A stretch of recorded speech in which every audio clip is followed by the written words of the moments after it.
Chegamos ao 8º conselho para revolucionar o seu casamento. E esse é muito especial. Nós vamos falar sobre finanças, sobre dinheiro, grana. Sabia que o dinheiro é a segunda causa de divórcio no Brasil? Dinheiro, segunda causa de divórcio nessa nação. Um assunto que, acredito eu, precisa ser mais estudado, mais bem pensado, mais bem planejado. Como está a sua vida financeira?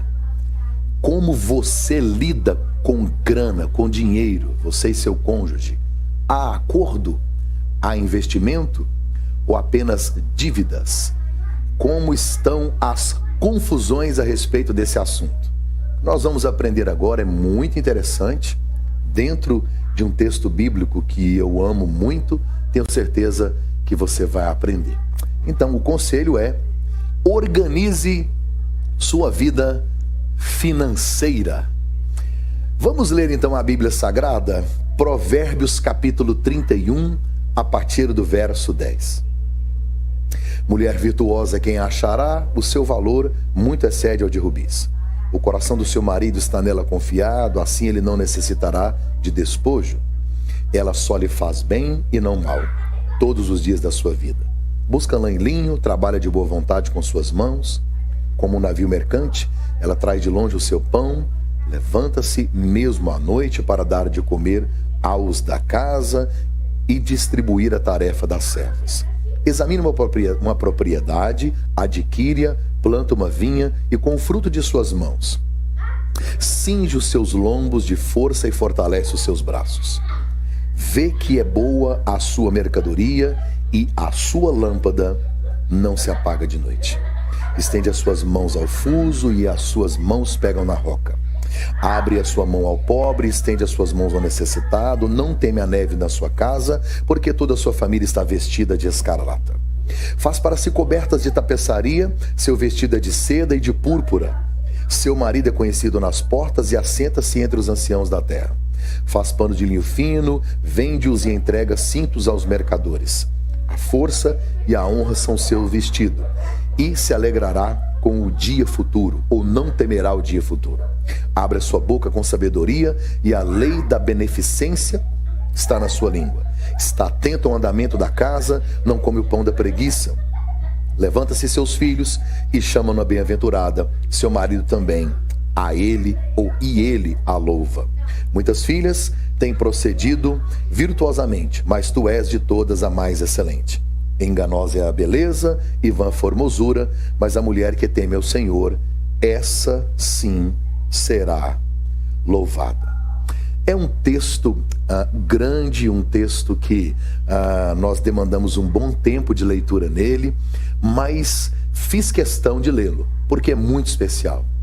Tem tantas lições, tantas lições. Recentemente, estudando esse texto, eu me deparei com tantas lições. Infelizmente, não temos tempo para abordar todas elas, mas eu quero compartilhar pelo menos as principais. O contexto de Provérbios, capítulo 31, é exatamente a respeito da mulher. A mulher foi criada à imagem e semelhança de Deus, para a glória de Deus e para a felicidade de nós homens. É um presente de Deus, uma auxiliadora idônea para o homem, o centro dos seus afetos e a prioridade dos seus relacionamentos. Esse texto aqui, se você observá-lo no original, ele é um acróstico. Cada verso começa com uma letra do alfabeto hebraico. É uma homenagem às mulheres. E não poderia ter outro jeito, sublime de concluir o livro de Provérbios com tantas instruções práticas do que com esse texto maravilhoso falando sobre os atributos da mulher. Se você observar aonde eu li, a partir de onde eu li, eu até fiz questão de anotar e registrar aqui. Você vai ver 10 virtudes incríveis desta mulher. Ela é preciosa, ela é confiável, ela é abençoadora. Eu anotei até os versos. Ela é preciosa no 10, confiável no 11, abençoadora no 12.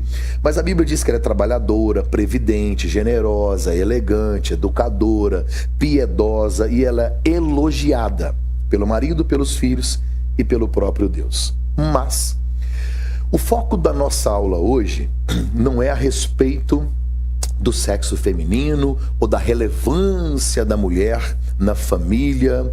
Esse é um assunto importante, mas não é esse o foco. O foco nosso hoje aqui é falar sobre a sabedoria desta mulher na conduta da gestão financeira da sua casa. Gente, ela é uma administradora extraordinária. O que essa mulher me ensina sobre dinheiro, o que ela me ensina sobre finanças, é extremamente importante para os dias atuais, para os casamentos, para as famílias que têm sofrido nesta área. Eu gosto de falar nesse assunto até porque a Bíblia é vasta. Dos 1.189 capítulos, 31.173 versículos da Bíblia, para você ter uma ideia, se é pesquisa, 2.350 versículos falam sobre dinheiro. O Sermão da Montanha, que eu li na primeira aula, o final dele, a casa da rocha e da areia, o Sermão da Montanha em Mateus 5, 6 e 7, tem 108 versículos, 27 Jesus fala sobre dinheiro, recurso financeiro, investimentos e etc. Jesus contou mais de 30 parábolas. 13 delas, Jesus fala sobre dinheiro, recursos financeiros. Por quê? Porque é importante. Porque dinheiro, ele faz parte da nossa vida em todos os aspectos. Ageu 2:8, Deus disse assim: minha prata, meu é o ouro. Se você olhar Deuteronômio 8:18, diz que é Deus quem dá força para que a gente possa adquirir riquezas. Dinheiro no bolso é bênção. O problema é quando ele vai para o seu coração. O problema não é possuir dinheiro, é ser possuído por ele. Escrevi assim: devemos adorar a Deus, amar as pessoas e usar o dinheiro. Ao invés de amarmos o dinheiro, usarmos as pessoas e nos esquecermos de Deus. Qual é o segredo do sucesso financeiro desta mulher? Quais as marcas de sabedoria que estão inseridas no texto e que saltam aos meus olhos todas as vezes que eu leio Provérbios, capítulo de número 31? Primeiro, se você estiver anotando, faça isso para depois você pegar esse estudo e ministrar na sua igreja, ministrar no seu grupo de crescimento. Acho muito importante. Se o seu cônjuge não estiver assistindo a aula com você, você pode depois, então, juntamente com ele, fazer esse estudo. A primeira verdade que eu aprendo com ela com relação a dinheiro, ou a finanças, ou a vida financeira, está no verso 27. Qual é a verdade? Ela não come o pão da preguiça. O texto diz: está atenta ao andamento da casa e não come o pão da preguiça. Logo na sequência, eu posso citar para você o Salmo 128, verso 2. Do trabalho de tuas mãos comerás, feliz serás e tudo te irá bem. Paulo, no Novo Testamento, segunda carta de Paulo aos Tessalonicenses, capítulo 3 e verso 10, ele diz: porque quando ainda convosco vos ordenamos isto, se alguém não quer trabalhar, que também ou também não coma. O único lugar onde dinheiro vem antes de trabalho é no dicionário. O único lugar onde dinheiro vem antes de trabalho é no dicionário. Quando você ouve alguém dizer assim: eu encontrei uma maneira de ganhar dinheiro fácil, posso lhe dizer uma verdade? A palavra dinheiro não combina com a palavra fácil. Não combina. Do suor do teu rosto comerás. Trabalho. O texto diz que ela não come o pão da preguiça. Ninguém nunca morreu afogado em seu próprio suor. Que horas você acorda? Qual sua rotina diária? O que você tem feito em favor da sua vida financeira? Olha que interessante, no texto que eu li de Provérbios, características dessa mulher que me revelam um trabalho incessante, lembrando que ela é mãe, ela é esposa, trabalha em casa e fora de casa. Eu estou citando o texto da Bíblia de séculos atrás.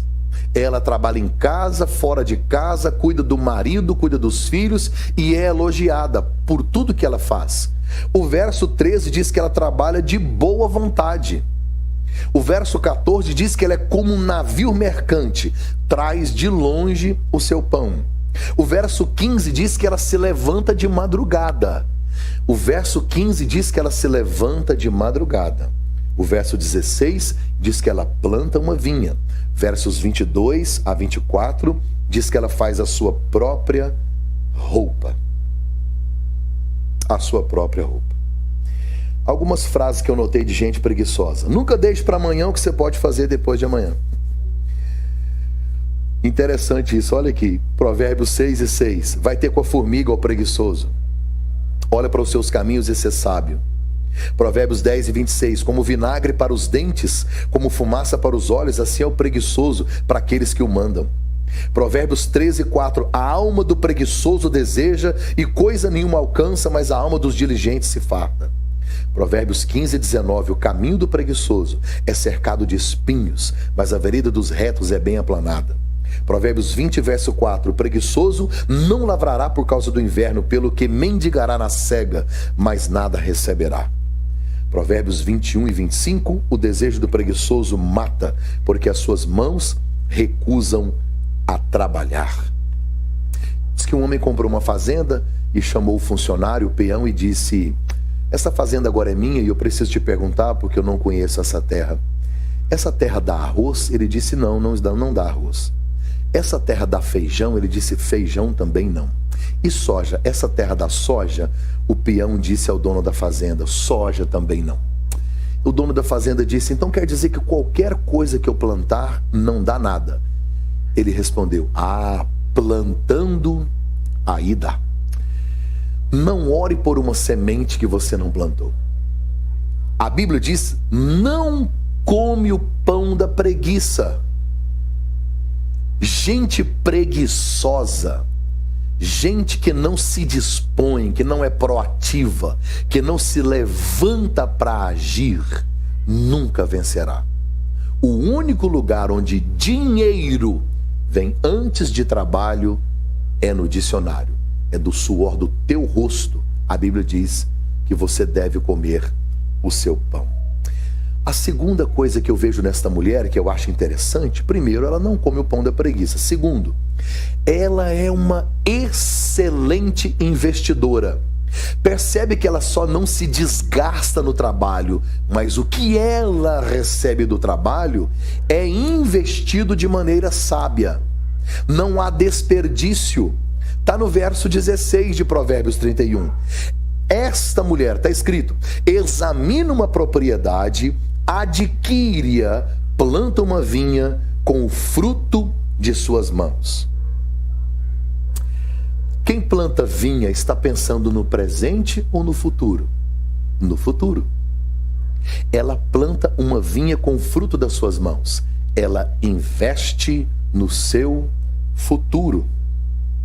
O verso 24 diz que ela faz panos de linho fino, vende-os e entrega cintos aos mercadores. Que coisa maravilhosa. Ela investe. Lembra de Mateus capítulo 25, a parábola dos talentos? A partir ali do verso 14, mais ou menos, é interessante que o Senhor, ele entregou talentos, não é isso? 5, 2 e 1, você sabe da história. Quando o Senhor volta, o que tinha 5 dobrou, o que tinha 2 também. Deus, o Senhor ali, que representa Deus, achou interessantíssimo aquela multiplicação, muito bom, foste fiel, muito bom. Mas aquele que ficou com 1 talento, aquela peça, ele enterrou. Aí você percebe uma revolta no dono do talento, que confiou àquele 1 talento. E a revolta não é com o fato de ele ter roubado, desperdiçado, jogado fora. Não. A revolta é com a falta de investimento. Aí o Senhor diz assim: por que você não deu aos banqueiros? Porque era melhor ter o talento, ter esse valor no banco, do que ter enterrado.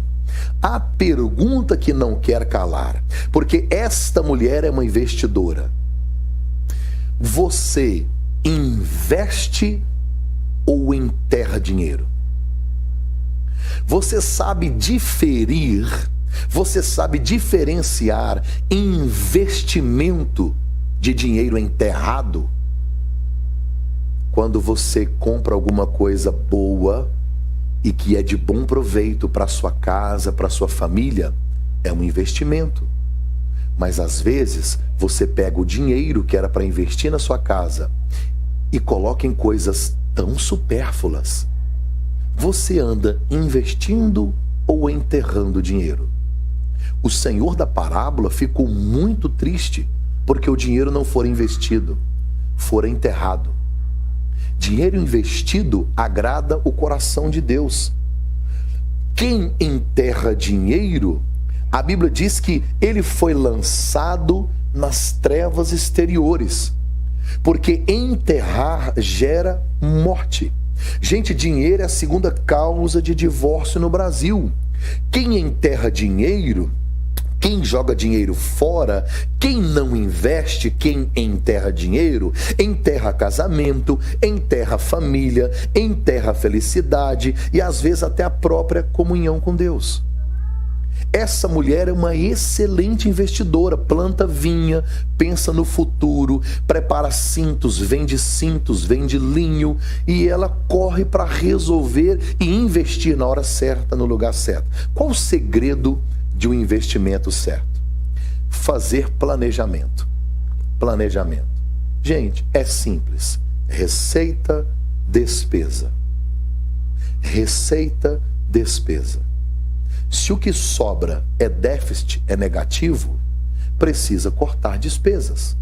Se o que sobra é positivo, não é aumentar despesas, controlar as despesas, mas o que sobrou positivo, investimento. Isso é bíblico. Qual é o segredo para se investir bem? Planejamento. Primeiro, alvos.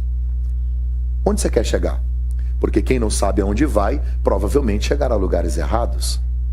Mais importante do que a velocidade é a direção. Você está indo para onde? Qual é o destino que você quer dar à sua família? Onde você quer chegar com o seu casamento? Quais os projetos? Quais os planos? Quais os sonhos? Então, no planejamento, a primeira coisa é o alvo. Segundo, meta. Porque o alvo é onde chegar. A meta é como você vai chegar. Traçar metas, estratégias. E aí também, lógico, inserir nisso a missão. O que é a missão? É realizar o que foi planejado. Gente, aquilo que você ganha com sacrifício tem que ser gasto com responsabilidade. A Bíblia nos orienta como investir o dinheiro. A Bíblia orienta. Vamos lá. Acabei de falar sobre planejamento. Ou seja, planeje, não só investimento. Planeje antes de gastar. Planeje antes de gastar. Está em Lucas 14, 28. Qual de vós, pretendendo construir uma torre, não se assenta primeiro, calcula a despesa e verifica se tem os meios para concluir? Não é claro? A Bíblia tão atual vai me dizer, antes de gastar, sente-se e planeje não só o que você vai investir, mas todos os seus gastos. Para um bom planejamento, invista no que é necessário. O profeta Isaías, no capítulo 55, verso 2 diz: por que gastais o dinheiro naquilo que não é pão? E o vosso suor naquilo que não satisfaz? Ouvi-me atentamente, comei o que é bom e vos deleitareis com finos manjares. A Bíblia não está dizendo que eu não posso gastar dinheiro no que é supérfluo. É que a Bíblia está me falando de prioridades. Primeiro, o que é pão. Primeiro, necessidades. Depois, desejos. Porque a promessa bíblica é para suprir minhas necessidades, não os meus sonhos.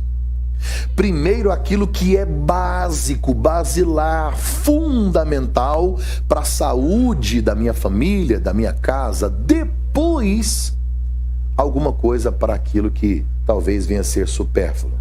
Planeje seus gastos, invista no que é necessário. E aí eu vou dar um conselho para você que é pai e mãe. A Bíblia diz que nós temos que guardar para os nossos filhos. Essa mulher plantou vinha. Quem planta vinha não está pensando no presente. Quem planta vinha está pensando no futuro da família. Você pensa no futuro da sua família? Segunda carta aos Coríntios, capítulo 12, verso 14. Não devem os filhos entesourar ou guardar para os pais, mas os pais para os filhos. Provérbios 13, 22. O homem de bem deixa herança aos filhos de seus filhos. A terceira coisa que eu vejo nessa mulher, a terceira característica dela como uma mulher sábia nas suas finanças, está no verso 20.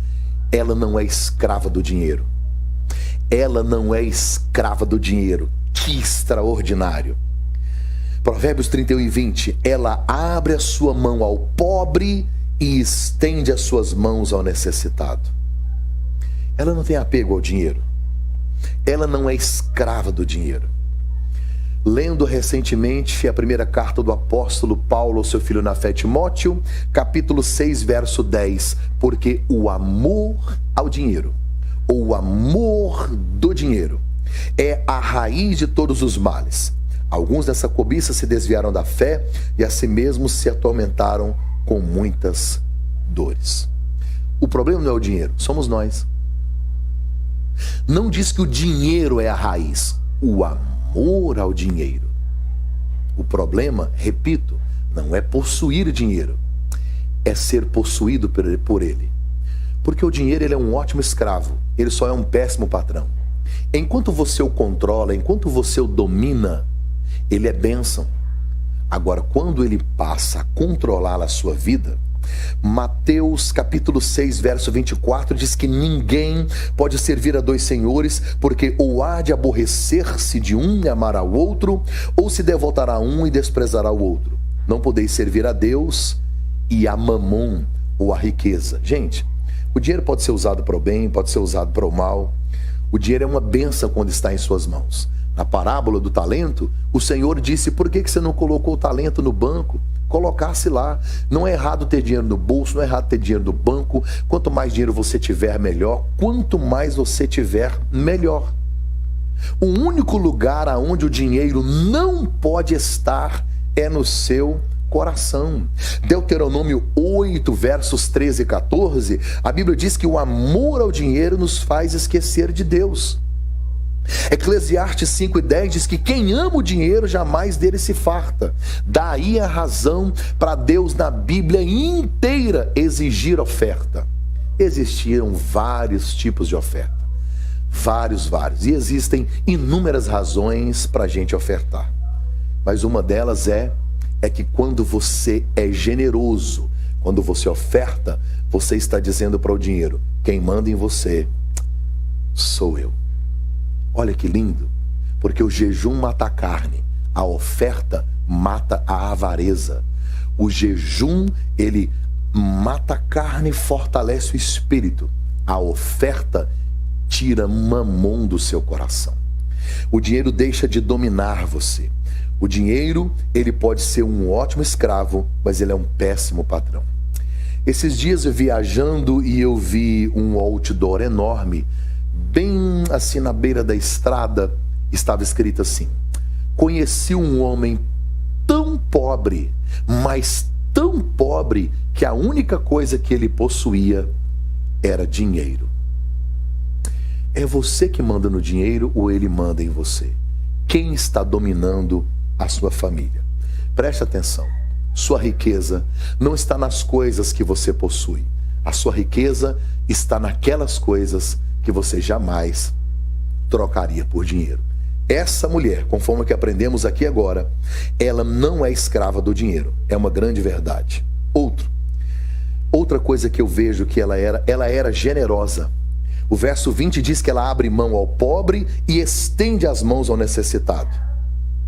E isso, a Bíblia está inteira repleta, dizendo que a alma generosa prosperará. A generosidade.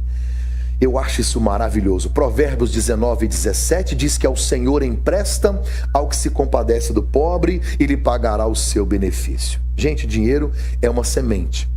E a semente que se multiplica não é a que você come, é aquela que você planta. A semente que sai da sua mão, ela jamais sairá da sua vida. Daí Provérbios 3, versos 9 e 10 dizer: honra ao Senhor com os teus bens, com as primícias de toda a tua renda, e se encherão fartamente os teus celeiros, e transbordarão de vinho os teus lagares. Eu poderia citar aqui muitos outros textos, como 2ª carta aos Coríntios, capítulo 9, versos 6 a 8, depois 10 a 11, onde fala sobre semente. Jesus dizendo que você tem que dar a Deus o que é de Deus, a César o que é de César, e aí vai. Eu escrevi aqui o seguinte: o avarento gasta mais no dia da sua morte do que gastou em 10 anos de vida, e o seu herdeiro mais em 10 meses do que ele na vida inteira. Quem se aproxima das pessoas por causa de dinheiro não pode reclamar quando for tratado como uma mercadoria barata. Você é generoso? Você ensina seus filhos a generosidade? Nós temos a tendência de sermos egoístas, exclusivistas, sabe, avarentos, presos àquilo que nós recebemos. Você é despreendido? Eu não disse esbanjador, gastador, irresponsável. Eu disse de generosidade. Generosidade. A quinta coisa que eu aprendo com esta mulher está no verso 16. Ela não faz dívidas. Ela não faz dívidas. O verso 16 de Provérbios 31. Examina uma propriedade, adquire-a, planta uma vinha, atenção ao detalhe do texto, com o fruto de suas mãos. Você entendeu? Ela não pegou emprestado, ela não financiou, ela comprou uma vinha, olhou a propriedade e adquiriu aqui, ó, o fruto das suas mãos. Pagou à vista. A Bíblia não está dizendo que você não pode fazer um financiamento, comprar parcelado. São coisas que a gente vive hoje. Não existia isso na época. Porém, é investimento que você está fazendo. Você tem condições de bancar. É para suprir desejo ou necessidade. É investimento. Isaías 55, repito, diz para a gente não gastar dinheiro naquilo que não é pão. Tem muitas pessoas que estão extremamente endividadas por obsessão, por desejar ser quem não são. Se você quiser escrever a definição de dívida, escreva. Dívida: comprar o que você não precisa com o dinheiro que você não tem para impressionar pessoas que você não gosta. Eu vou repetir. Dívida: comprar o que você não precisa com o dinheiro que você não tem para impressionar pessoas que você não gosta. Até porque quem gosta de você, ele gosta de você de bicicleta ou de carro zero. Ele gosta de você de chinela ou com um tênis de marca. Porque ele não gosta do que você tem. Ele gosta de quem você é. Muito cuidado para não fazer dívidas. A Bíblia diz que a única coisa que nós devemos dever é o amor. Não devais nada a ninguém a não ser o amor. Olha que Romanos capítulo 13, a partir do verso 7 diz: pagai a todos o que lhes é devido. A quem imposto, imposto. A quem respeito, respeito. A quem honra, honra. A ninguém ficais devendo nada, a não ser ou exceto o amor. Provérbios 22, verso 7. O que toma emprestado é servo daquele que empresta. Já que estou falando em empréstimo, a Bíblia diz para a gente não ficar por fiador do nosso irmão, e você insiste em ficar. Deixa eu lhe dizer uma verdade sobre empréstimo. Quando você decidir emprestar dinheiro a um amigo, decida qual dos dois você quer perder. Quando você decidir emprestar dinheiro a um amigo, decida qual dos dois você quer perder. Muito cuidado nessa área financeira. Nunca deva nada a ninguém. Seja fiel com os compromissos assumidos. Tenha caráter, hombridade. Porque seus filhos estão olhando isso. Sua família depende disso. Escute. 1ª carta aos Coríntios 4, Verso 1 e 2. Assim, pois, importa que os homens nos considerem como ministros de Cristo e despenseiros dos mistérios de Deus. Ora, além disso, o que se requer dos despenseiros é que cada um deles seja encontrado fiel. Honre seus compromissos. Pague seus impostos. Pague seus tributos. Romanos 13, 6, Paulo diz: porque por este motivo também pagai tributos, porque são ministros de Deus, atendendo constantemente a este serviço. Pagai a todos o que lhe é devido. A quem tributo, tributo. A quem imposto, imposto. A quem respeito, respeito. A quem honra, honra. Então você tem que honrar os seus compromissos. Eu quero falar agora sobre os 4 tipos de consumidores. E eu quero que você preste muita atenção para saber qual desses consumidores é você. Primeiro, o equilibrado. O equilibrado. Gasta menos do que ganha, economiza para comprar o que precisa, evita dívidas no cartão de crédito, no cheque especial. É o consumidor equilibrado, é o prudente. Segundo, o neurótico. Passa horas num shopping, passa horas nos lugares, sabe? Entra em diversas lojas, experimenta todos os produtos e não compra nada. O consumidor primitivo compra com frequência produtos repetidos, inúteis e tende a acumular supérfluos em casa. E o último é o consumidor psicótico. Gasta mais do que ganha, acumula dívidas, compromete o orçamento familiar e tem problemas com a justiça.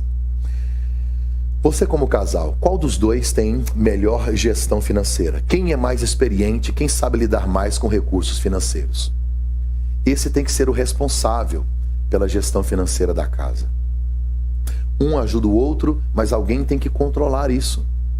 Casamento mata família. Dinheiro mata casamento, mata família, destrói relacionamento.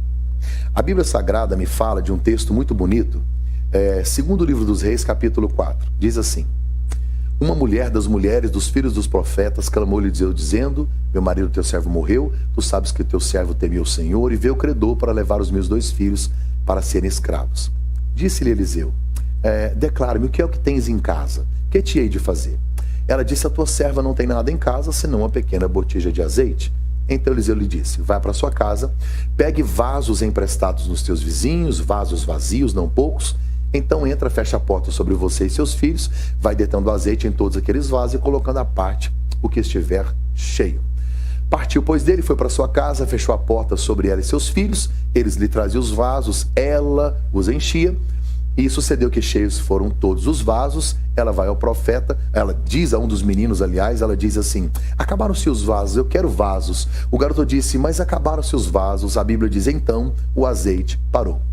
Então ela foi e fez saber ao homem de Deus que o azeite havia se multiplicado. Ele disse: vai, vende o azeite, paga a tua dívida, tu e teus filhos vivei do resto. O marido dela recebe um testemunho dela, de que ele é um cara extraordinário, um cara de Deus, mas deixou dívida. Sabe, é crente, é servo de Deus, é profeta, mas tem a vida bagunçada. Não adianta nada você ter, intimidade com Deus, um homem de oração. Olha o que a mulher disse: meu marido é temente a Deus. Que testemunho extraordinário. Eu queria muito, quando eu morrer, a minha mulher disser: olha, Mark Anderson, realmente um homem de Deus, um homem íntegro, sabe, temente a Deus. Mas eu não quero que ela diga: porém, me deixou uma dívida e agora vou perder a minha família por irresponsabilidade de um homem de Deus. Do que adianta você ser crente e destruir a sua família? Do que adianta ir morar no céu e deixar uma confusão aqui na terra? Eu aprendo algumas verdades nesse texto. O profeta diz para ela: pegue vasos emprestados. Existem algumas razões para isso. Primeiro, porque o marido pegou o dinheiro emprestado e não pagou. O que o profeta quer é resgatar a honra da família. Agora a senhora vai pegar emprestado e vai devolver. Outra razão para o profeta pedir para que ela pegue vasos emprestados é porque quem está devendo tem que parar de comprar. Quem está devendo tem que parar de comprar. A compulsão por compra, já estudei sobre isso, não vou falar agora, é oniomania, gente viciada em comprar. para suprir uma necessidade emocional com coisas, com objetos físicos, nunca será suprido. Nunca será suprido. O profeta diz para ela: pega emprestado, quem está devendo tem que parar de comprar. O profeta diz para ela: o azeite você ganhou de graça. Você não pagou pelo azeite, Deus te deu o azeite, Deus multiplicou o azeite. Já que você ganhou de graça o azeite, o profeta disse: não dê de graça, venda. Não é errado vender o que Deus te deu. Venda, negocie, vá atrás, faça bem feito, lucre com aquilo que Deus colocou em suas mãos. Está na Bíblia. Venda o azeite, negocie, não faça uma doação. Aí o profeta disse assim: pague sua dívida. Primeiro, porque milagre tem propósito, e segundo, o desejo do coração de Deus é que não haja dívidas na família. Pague sua dívida. Aí diz assim: tu e teus filhos vivei do resto. E a sequência no texto bíblico é: pague. Primeiro você vende o azeite, paga a dívida e vive do resto. Preste atenção. Então primeiro você vende, paga, depois vive. É uma sequência. Olha os verbos: vender, pagar e viver. O que eu mais vejo na minha geração é gente querendo viver sem pagar. Para manter as aparências, grave e escreva, anote: quem vive de aparências aprende com o tempo que fingir ter dinheiro custa muito caro. Você está fingindo? Você está tentando manter as aparências? É certeza que você vai destruir seu casamento por causa de dinheiro. Vai continuar brigando por causa de finanças. Que tal resolver? Que tal adquirir um material exclusivo nesta área? Você já fez um curso da Universidade da Família sobre dinheiro? Você já leu um livro sobre finanças de casais? Você já procurou um orientador financeiro? Esta mulher que eu acabei de falar em 2º livro dos Reis, capítulo 4, quando a crise bateu na porta, quando o credor chegou para levar os filhos, a primeira coisa que ela fez foi procurar ajuda. Do que adianta não procurar ajuda e deixar a família morrer? Corre atrás, peça ajuda. Deus vai levantar alguém para poder ajudar você. 5 perguntas que você tem que fazer antes de comprar. 5 perguntas que você vai fazer antes de comprar. Tá anotando? Pegou a caneta? Anota aí. Primeiro, o que comprar? Você tem que ter uma lista. Você não pode ir para um supermercado, ir para uma loja, vou lá ver o que... Não, saia definido. Definido. Senão você vai começar a comprar coisas desnecessárias. Primeiro, o que comprar? Segundo, por que comprar? Por quê? É necessidade ou desejo? Terceiro, quando comprar? Não é, eu descobri que é uma necessidade. Comprar agora, amanhã ou daqui a um mês? Quando? Porque a dívida é resultado da impaciência, da pressa. Quando? Então, primeiro, o que? Por que comprar? Quando comprar? Quarto, onde comprar? Não na primeira loja que eu entrar. Não, faça pesquisa. Onde? Onde? Procure. Procure, isso pode salvar sua família. Isso pode gerar recurso para o futuro dos seus filhos. Você pode, nessas pesquisas, salvar um dinheiro que vai ser investido nas férias, no descanso ou num jantar fora com a sua esposa. Por último, como comprar? Como comprar?